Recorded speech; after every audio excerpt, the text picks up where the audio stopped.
সবার জীবনে কিছু না কিছু স্মৃতি থাকে। আমরা কিন্তু ঢাকা শহরে গ্রাম থেকে আইছি, আমরা শহর থেকে, আমার বাড়ি টাঙ্গাইল, আমি টাঙ্গাইলের ছেলে, সেখানে আমাদের বাড়ি ঘর, সেখানে আমাদের পুকুর আছে, নদী আছে। আমি গ্রামের, বেসিক্যালি গ্রামের ছেলে, ঢাকা শহরে এসে ফিল্মে হিরো হয়েছি, নায়ক হয়ে গেছি, এটা আমার ভাগ্য ভালো।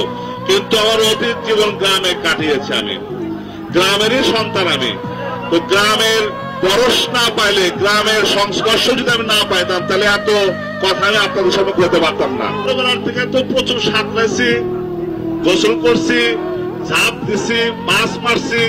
আর ফিল্মের নায়ক হওয়ার পরে তো আপনারা দেখছেন, সমুদ্র পাড়ি দিয়ে দেখছি, নদীর পাড়ি দিয়ে দিছি, মাছের চাষাবাদ এইভাবে শিখছি। আমি চাষাবাদ করি, তবে আমার আগামী দিনের পরিকল্পনা আছে ব্যক্তিগত ভাবে। আমার গ্রামের যে বাড়ি এলাঙ্গা টাঙ্গাইল, সেখানে